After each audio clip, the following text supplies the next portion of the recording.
بسم اللہ الرحمن الرحیم نحمدہ ونصلی ونسلم علی رسولہ الکریم اما بعد۔ آج انشاءاللہ اس پانچویں سبق کے اندر ہم عصبات کے احکام پڑھیں گے۔ یہ تو تقریباً اجمالی طور پہ یہ بالکل شروع میں یہ بات آ چکی تھی کہ آ، وراثت کے مستحق کون ہوتے ہیں، اور ان کی تفصیل کے لیے یہ پہلی سلائیڈ جو ہے وہ، تاکہ دوبارہ سے ذرا تازہ ہو جائے، کہ یہ 11 یعنی ترتیب کے اندر یہ 11 مستحق ہوتے ہیں۔ اسی ترتیب کے ساتھ سب سے پہلے ذوی الفروز، یعنی جن کے قرآن پاک میں یا حدیث میں باقاعدہ حصے بیان کیے گئے ہیں، فلاں کو اتنا حصہ ملے گا۔ اور اس کے بعد یعنی جب وہ ذوی الفروز سے بھی مال اگر بچ جائے یا ذوی الفروز نہ ہو تو پھر عصبات کو مال جاتا ہے۔ اور یہاں یہ عصبہ کی کیٹیگری کے اندر یہ 5 صورتیں آتی ہیں، یہ 4 صورتیں آتی ہیں، 2 سے لے کر 5 تک، یہ جو حصہ ایڈ کیا گیا اور اس کے بعد آگے جتنی بھی اقسام ہیں وہ اس کے بعد ہیں پھر۔ تو آج انشاءاللہ ہم یہ دیکھیں گے ذوی الفروز کا۔ ہم نے اب تک کے اسباق کے اندر پچھلے 2-3 اسباق کے اندر ہم نے ذوی الفروز کو تفصیل سے پڑھا کہ ذوی الفروز میں سے کس کے کتنے احوال ہیں، اور کس صورت میں اس کو کتنا حصہ ملے گا، کب محروم ہوگا، وغیرہ وغیرہ، وہ تفصیل سے ہم نے جانا۔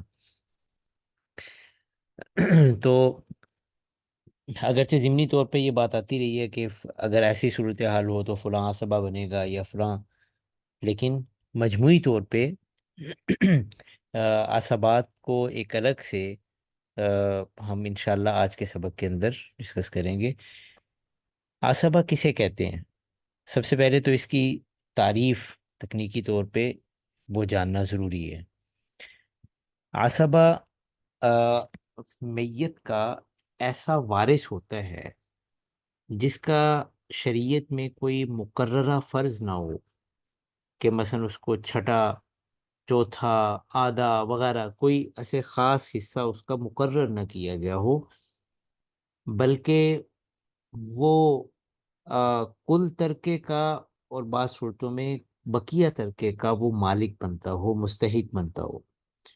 کل ترکے کا تو ظاہر سی بات ہے اسی وقت ہوگا اگر ذوی الفروز نہ ہو، اور اگر دیگر ذوی الفروز بھی ہوں تو سب سے پہلے ذوی الفروز میں مال تقسیم کیا جائے گا، ان کو ان کے حصے دیے جائیں گے، اور پھر جو باقی بچے گا، بقیہ ترکہ ہوگا، وہ عصبہ کو دیا جائے گا۔ تو عصبہ کی یہی تعریف ہے کہ میت کا ایسا رشتہ دار، ٹھیک ہے، جس کا فرض مقرر نہ ہو، ایسا وارث جس کا فرض مقرر نہ ہو، اور وہ کل ترکے یا بقیہ ترکے کا مستحق بنتا ہو۔ عصبہ کی بنیادی طور پہ 2 بڑی قسمیں ہیں۔ ایک کو کہتے ہیں عصبہ نسبیہ، یعنی جس کے عصبہ بننے میں نسب کا کردار ہو، ٹھیک ہے، یہ اس کی تفصیل آگے آ رہی ہے۔ اور دوسری قسم ہے عصبہ سببیہ، کہ جو نسب کی وجہ سے نہیں بنتا، بلکہ کسی اور وجہ سے جو ہے وہ سبب، کسی اور سبب سے وہ عصبہ بنتا ہو، اور وہ سبب ایک ہی ہے کہ کسی نے کسی کو آزاد کیا ہو تو موتق کا عصبہ ہوتا ہے، ٹھیک ہے، جس کو آزاد کیا جا رہا ہے، ٹھیک ہے، چاہے یہ اپنی مرضی سے کرے یا وہ خود بخود آزاد ہو جائے، ٹھیک ہے نا، وہ ہے نا کہ مم ملک ذا رحم محرم، ٹھیک ہے، جو کسی اپنے ذو رحم محرم کا مالک بن جاتا ہے۔ جب یہ غلامی وغیرہ کا رواج تھا اس وقت، بہت سی بسا اوقات ایسا ہوتا تھا کہ ایسی کہ بندے کو خریدا، بعد میں پتہ چلا کہ یہ تو میرا محرم رشتہ دار ہے، تو وہ خود بخود آزاد ہو جاتا، ٹھیک ہے۔ تو بہرحال وہ خود بخود آزاد ہو یا اپنی ملکیت سے، وہ خود اپنے اختیار سے اس کو آزاد کیا ہو، تو وہ اس سبب سے بھی موتق کا عصبہ بن جاتا ہے، یعنی اس صورت میں نسب کو کوئی دخل نہیں ہے، تو یہ ایک سبب کی وجہ سے عصبہ بن گیا۔ تو عصبہ کی یہ 2 قسمیں ہیں۔ پھر عصبہ نسبیہ جو ہوتا ہے، نسب کی وجہ سے جو عصبہ بنتا ہے، اس کے پھر تین قسمیں۔ ایک قسم ہے اس کی عصبہ بنفسی ہی، جو بذات خود، ٹھیک ہے، ذاتی طور پہ جو اس کا رشتہ ایسا ہے کہ شریعت اس کو عصبہ قرار دیتی ہے، ٹھیک ہے، کہ یہ عصبہ ہے، اس کو عصبہ بنفسی ہی کہتے ہیں۔ اور دوسری صورت جو ہے، دوسری قسم، وہ ہے عصبہ بغیر ہی، جو خود تو عصبہ نہ بنے، خود تو عصبہ اکیلا اگر ہو تو وہ نہ ہو، لیکن وہ کسی اور کی وجہ سے عصبہ وہ بن رہا ہو، ٹھیک ہے، میت، یعنی ایسا رشتہ جو ہے وہ عصبہ بغیر ہی کہلاتا ہے، تفصیل آگے آ جائے گی۔ اور عصبہ مع غیر ہی، یہ بھی ایسے ہی ہے کہ کسی دوسرے کے ساتھ مل کر یہ عصبہ ہو، ان کے علاوہ یا ان کے بغیر جو ہے یہ عصبہ نہ ہو۔ ان دونوں کی تفصیل جو ہے وہ آگے آ رہی ہے۔ سب سے پہلے ہم عصبہ بنفسی ہی اور اس کی جو اصناف ہیں ان کو ذرا ڈسکس کر لیتے ہیں۔ عصبہ بنفسی ہی میں اس کی جو تعریف کی جاتی ہے وہ یہ ہے کہ میت کا ایسا مذکر رشتہ دار جس کا میت کے ساتھ رشتہ محض عورت کی وجہ سے نہ ہو، ٹھیک ہے، میت کا ایسا مذکر رشتہ دار جس کا میت کے ساتھ رشتہ صرف عورت کی وجہ سے، عورت کے ذریعے سے نہ ہو، ٹھیک ہے، یہ تینوں، یہ جو میں نے اس کو ہائی لائٹ کیا ہے، جو یہ تینوں قیود بہت اہم ہیں۔ چنانچہ ایک تو میت کا جو مؤنث رشتہ دار ہے، ظاہر سی بات ہے کہ خاتون اس کے اندر وہ نہیں آئے گی، ٹھیک ہو گیا نا، یعنی آ، مذکر رشتہ دار آئے گا، ایک بات۔ اور نمبر دو، اس کا میت کے ساتھ رشتہ یا تو بلا واسطہ ہو، ٹھیک ہے، یہ، اور یا مرد کے واسطے سے ہو، اور یا پھر مرد اور عورت دونوں کے واسطے سے ہو، یعنی صرف عورت کے ذریعے سے نہ ہو۔ جیسے یہ جو تینوں آگے مثالیں دی ہیں وہ اسی کی ہیں، مثلا بیٹا، اخ علاتی اور اخ عینی۔ پہلی سو یہ دیکھیے، جو پہلی مثال ہے بیٹا، یہ میت، یہ تینوں مذکر رشتہ دار ہیں، لیکن بیٹا جو ہے اس کا میت کے ساتھ تعلق بلا واسطہ ہے، ٹھیک ہے، اور اخ علاتی جو ہے اس کا میت کے ساتھ تعلق جو ہے وہ آ، یعنی باپ کے واسطے سے ہوتا ہے، باپ شریک بھائی ہے نا، تو اور جو اخ عینی ہے اس کا میت کے ساتھ تعلق مرد اور عورت دونوں کے ساتھ ہوتا ہے، صرف عورت کے ذریعے سے نہیں ہوتا۔ اس سے یہ بھی بات سمجھ میں آ گئی کہ اخ خیفی اس کیٹیگری کے اندر نہیں آ سکتا، اس لیے کہ اس کا میت کے ساتھ تعلق صرف عورت کے ذریعے سے ہوتا ہے، وہ ماں شریک بھائی ہوتا ہے۔ یہ بات واضح ہوئی نا؟ یعنی عصبہ بنفسی ہی کے لیے یہ تینوں قیود بہت اہم ہے، میت کا مذکر رشتہ دار ہو، اور اس کا میت کے ساتھ رشتہ مرد کے ذریعے سے ہو، یا بلا واسطہ ہو، محض عورت کے ذریعے سے نہ ہو۔ اگر عورت کے ذریعے سے ہو تو ساتھ مرد بھی ہو، یعنی مرد اور عورت دونوں کے ذریعے سے ہو پھر تو ٹھیک ہے، لیکن صرف عورت کے ذریعے سے اگر ہوگا تو وہ عصبہ بنفسی ہی نہیں بنے گا۔ اس کی چار اصناف ہیں، ان کو اچھی طرح سے آپ نے ذہن نشین رکھنا ہے، اور اسی ترتیب کے ساتھ یہ جو لکھا ہے نا بالترتیب، اسی ترتیب کو مد نظر رکھنا ہے۔ نمبر ایک، جزء المیت، میت کے جو فروع ہیں، آگے جو میت کی اولاد ہے، ٹھیک ہے، بیٹا ہے، پوتا ہے، وغیرہ وغیرہ۔ نمبر دو، اصل المیت، ٹھیک ہے، میت کا باپ، دادا، پردادا وغیرہ۔ اور آ، تیسری صورت کیا ہے، تیسری صنف کیا ہے، جزء ابی المیت، میت کے باپ کی آگے جو اولاد ہے، ٹھیک ہے، اور وہ اپنے ہی بھائی ہوتے ہیں، اور یا ان کے آگے جو اولاد ہے، بھتیجے وغیرہ، ٹھیک ہے۔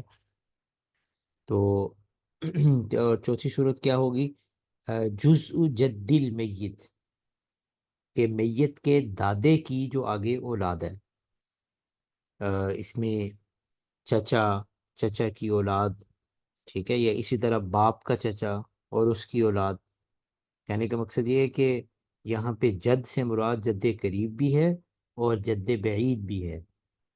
چاہے وہ جد قریب ہو یا جد بعید ہو، دونوں صورتوں میں یعنی وہ اس کیٹیگری کے اندر آ جائے گا، اس چوتھی صنف کے اندر وہ آ جائے گا، جزء جد المیت کے اندر. عصبات جو ہے نا وہ بسا اوقات ایک سے زیادہ ہوتے ہیں، تو پھر ہم وہ درجہ بندی ان کی کرتے ہیں. تو ان کی بنیادی طور پہ بڑی جو ہے نا وہ درجہ بندیاں تین ہیں فرق کرنے کے لیے. ٹھیک ہے، تین بڑی کیٹیگریز ہیں، وہ آپ نے دیکھنی ہے. ایک تو یہ ہے کہ بسا اوقات ایسا ہوتا ہے کہ ان کے اندر جو فرق ہے وہ جہت اصوبت کے لحاظ سے ہے. جہت اصوبت کا مطلب یہ ہے، یہ جو ہم نے پیچھے پڑھی نا یہ چار قسمیں، یہ عصبہ ہونے کی جہت ان کی کون سی ہے، صنف کون سی ہے. مثلا فرض کیجئے ان چاروں صنفوں میں سے کوئی ایک ایک ہے، یعنی گویا چار عصبہ موجود ہیں، چار رشتہ دار، بیٹا بھی ہے، باپ بھی ہے، بھائی بھی ہے، اور اسی طرح سے کوئی آگے چچا وغیرہ وہ بھی موجود ہیں. ٹھیک ہے، تو یعنی ہر صنف کا ایک ایک موجود ہے. اس کو کہتے ہیں جہت عصوبت کے لحاظ سے فرق. ٹھیک ہے، مثلا بیٹا، باپ اور بھائی، اب یہ تین ہیں، لیکن ان میں تینوں میں جہت عصوبت کا فرق ہے.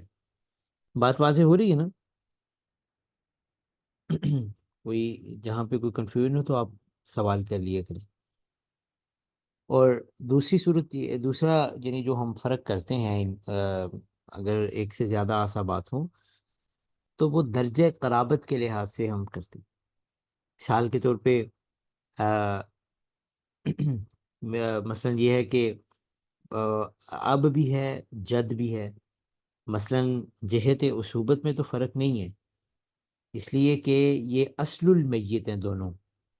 ٹھیک ہے نا، مثلا اب یہ بھی اصل المیت ہے، جد بھی اصل المیت ہے. تو جہت اصوبت میں تو ایک ہی ہے، لیکن درجہ قرابت میں فرق ہے.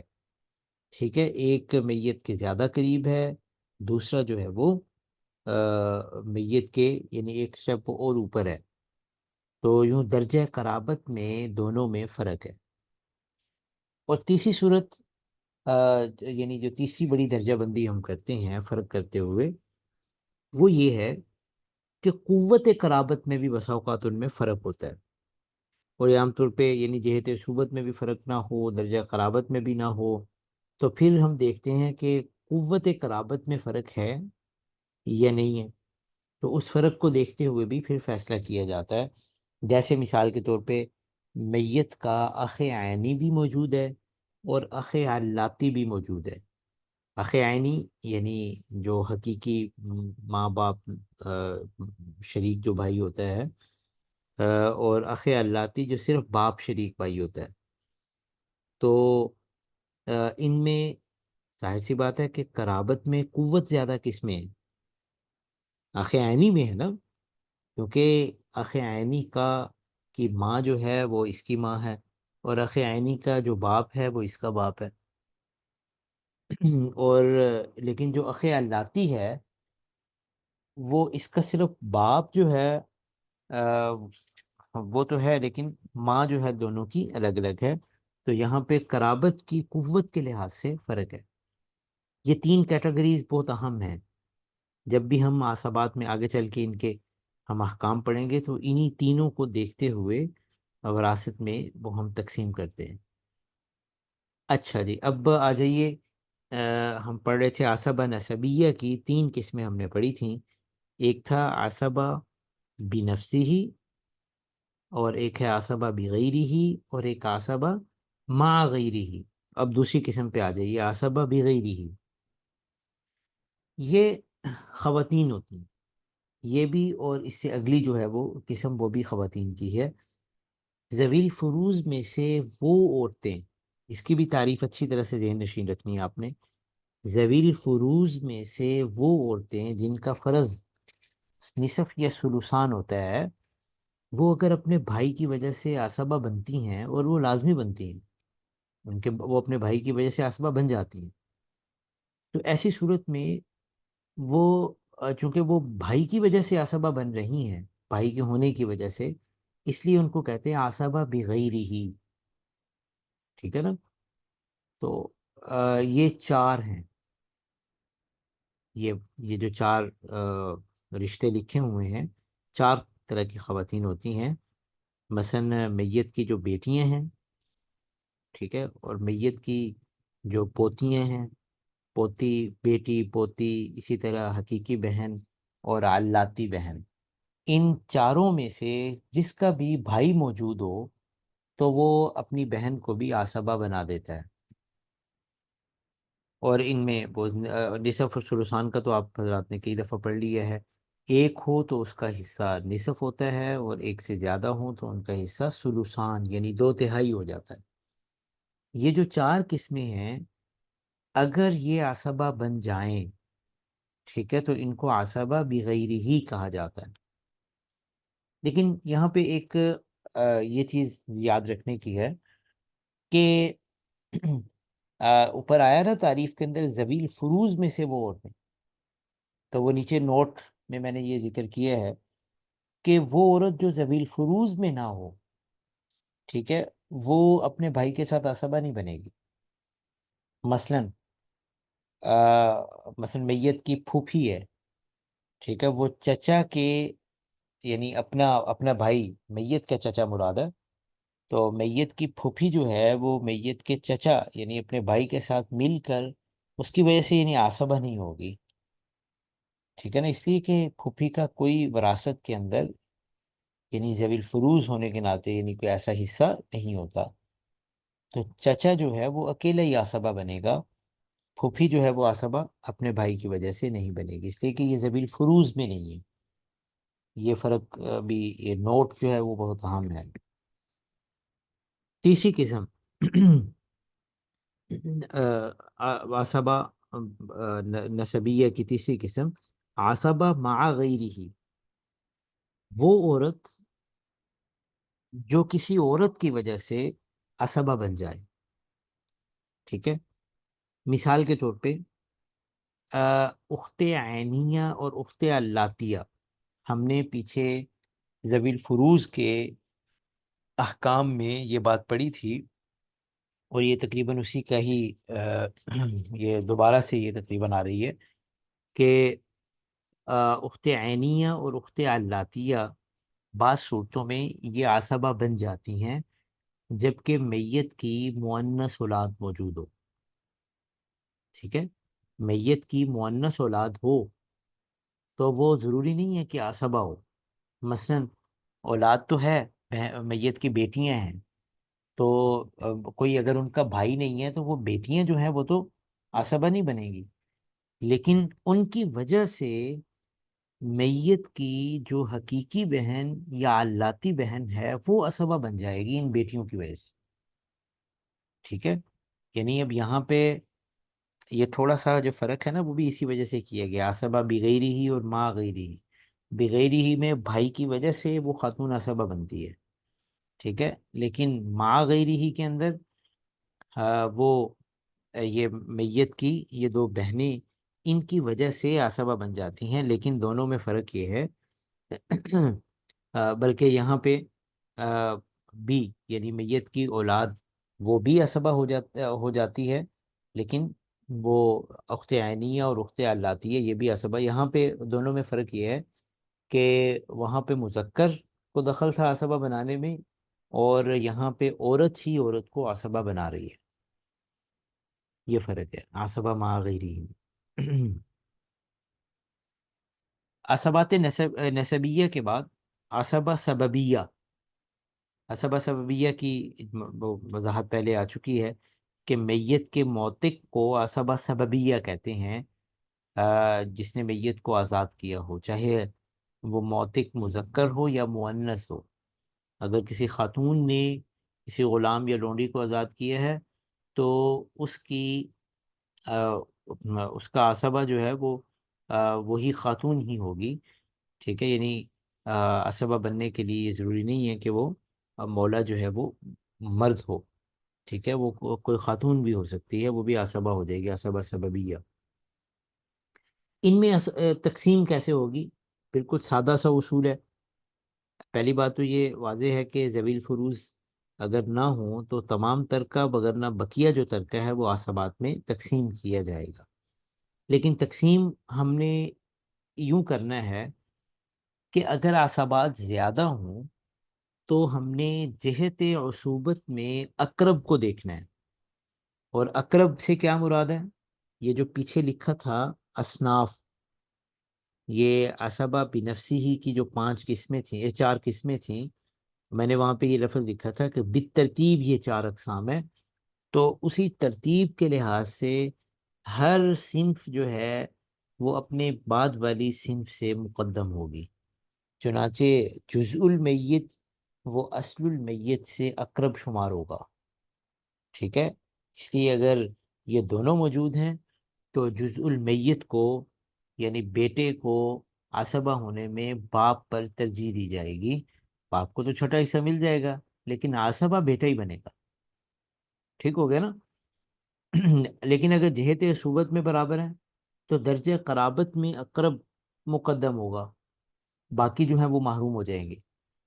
یہ بھی میں نے بتایا تھا، مثال دی تھی اوپر، کہ جیسے جیسے مثلا درجہ قرابت میں جیسے باپ اور دادا، ٹھیک ہے، اور اگر درجہ قرابت میں بھی برابر ہوں تو قوت قرابت میں دیکھا جائے گا، اس میں جو اقرب ہے وہ مقدم ہوگا اور باقی جو ہیں وہ محروم ہو جائیں گے۔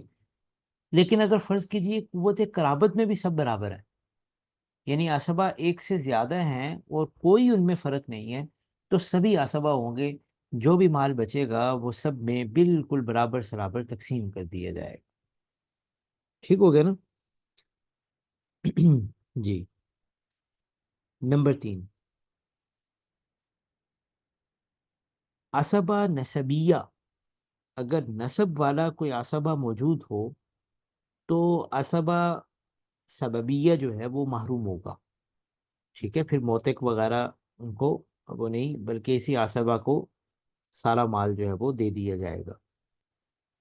یہ 2-3 بار احکام میں یہ چیزیں بیان کی جاتی ہیں، وگرنہ تو آ، غلامی سے متعلق احکام اس طرح سے ہماری روزمرہ کی ضرورت نہیں ہے، ٹھیک ہے۔ تو لیکن یہ موضوع کو ذرا مکمل کرنے کے لیے، عصبہ نسبیہ اگر نہ ہو تو پھر موتق عصبہ ہوتا ہے، اور آ، پھر اگر موتق بھی موجود نہ ہو تو اب موتق کے عصبہ بنفسی ہی کو وارث بنایا جاتا ہے۔ مثال کے طور پہ کوئی غلام آزاد ہوا تھا اور اس کے پاس، اس نے آزادی کے بعد اس کے پاس مال آیا، وہ مر جائے، اس کا کوئی عصبہ نسبیہ موجود نہ ہو، اصل میں ہمیں اب یہ غیر متعلق لگ رہے ہیں، وگرنہ یہ صورت بہت زیادہ تھی ہم کسی دور میں ہمارے معاشرے کے اندر، اس لیے کہ غلاموں کے اس طرح سے رشتہ داروں کا اور کوئی عطا پتہ نہیں ہوتا تھا، کوئی کہاں کا غلام ہے، وہ کدھر کوئی بکتے بکاتے ہوئے وہ پتہ نہیں کس علاقے کے اندر چلا گیا، تو اب ظاہر سی بات ہے کہ اب اس کا ہر چیز کا وہ اسی معاشرے کے اندر وہ اب آزادی کے ساتھ رہ رہا ہے، تو وہاں پہ اب اس کی وراثت بے براہ راست ان چیزوں کو دیکھا جاتا تھا کہ کس نے آزاد کیا ہے، اگر وہ موجود ہو تو وہی عصبہ ہے، لیکن اگر وہ موتق موجود نہ ہو تو پھر موتق کے عصبہ بھی نفسی ہی کو وارث بنایا جاتا تھا، یعنی مثلا موتق کا بیٹا، موتق کا باپ، ٹھیک ہے، یا موتق کا بھائی، یا موتق کا چچا وغیرہ، اسی ترتیب کے ساتھ جیسے پیچھے گزری ہے ان کو اگرچہ اس کی تھوڑی سی تفصیل ہے اس کے احکام میں، ہم اس تفصیل میں نہیں جاتے، مثلا امام ابو یوسف رحمہ اللہ تعالیٰ کی تھوڑی سی رائے مختلف ہے، وہ ایسی صورت میں وہ یہ کہتے ہیں کہ وہ جو موتق کے عصبہ بھی نفسی ہی میں اگر یہاں پہ 2 صنفوں میں موجود ہوں، مثلا بیٹا بھی ہے موتق کا اور موتق کا باپ بھی موجود ہے، تو موتق کے باپ کو ہم نے چھٹا حصہ دینا ہے، بیٹے کو عصبہ بنائیں گے، لیکن طرفین کی اور جمہور علماء کی رائے یہ ہے، اس کے اوپر فتویٰ ہے کہ یہ سارے مال کا وارث جو ہے وہ جزء الموتق ہوگا، وہ اصل الموتق وہ نہیں ہوگا، اس کو چھٹا حصہ بھی نہیں دیا جائے گا۔ لیکن یہ بہرحال صرف موتق اور موتق کے اسبہ بھی نفسی ہی تک ہی یہ محدود ہوگا، اسبہ بننا، ٹھیک ہے۔ اگر موتق یا موتق کا اسبہ بھی نفسی ہی نہیں ہے تو موتق کے دیگر ذوی فروز کو ہم یعنی وراثت میں حصہ نہیں دیں گے، نہ ان کو اسبہ بنایا جائے گا، نہ وراثت ملے گی۔ مثال کے طور پہ موتق تو نہیں ہے، موتق کی بیوی موجود ہے، تو کیا بیوی کو کچھ دیا جا سکتا ہے؟ نہیں، ٹھیک ہے۔ یا میت کا کوئی اور ایسا ذوی الفروز میں تو ان کو اسی طرح سے عصب میت کا موتق کا عصبہ بغیری ہی موجود ہو یا عصبہ ما غیری ہی موجود ہو، تو ان تمام صورتوں میں یہ لوگ وارث نہیں بنیں گے۔ اب اس کا مال کہاں پہ، اس کا مستحق کون ہوگا، تو وہ تفصیل ہم نے پہلے آ گئی ہے، اور آگے بھی انشاءاللہ اس بات کے اندر وہ چیزیں پڑھیں گے کہ جو ہم نے بالکل یہ پڑھا نا کہ اگر یہ نہ ہو تو پھر آگے اگلی ترتیب میں پھر دیکھتے ہیں ذوی الارحام، اگر وہ بھی نہ ہو تو پھر آگے، نہیں تو پھر آخر کار وہ بیت المال کو دے دیتے ہیں، لیکن موتق کے دیگر رشتہ داروں کو ذوی الفروز کو وہ ہم وراثت میں حصہ نہیں دیں گے۔ جی یہ آج کا سبق ہے۔ قصداً جو ہے وہ بہت زیادہ میں نہیں رکھتا تاکہ یہ احکام بھی ذرا اس کو سمجھنے میں تھوڑا سا چاہیے ہوتا ہے، لیکن زیادہ دیر تک وہ ہو سکتا ہے کہ یہ باتیں ذرا آپ کو خشک لگیں اگر زیادہ اس میں تفصیلات ہم پڑھیں گے۔ تو ان کو ایک دفعہ سلائڈس کو آپ بعد میں بھی دیکھ لیجئے گا، تو امید ہے انشاءاللہ۔ کوئی اس میں سوال تو نہیں ہے آپ کا؟ سر جی السلام علیکم، سلائڈ میسج پہ ذرا شیئر کر لیجیے انشاءاللہ۔ ہاں میں شیئر کر دوں، ریکارڈنگ بند کر دوں اگر کوئی سوال نہیں ہے تو۔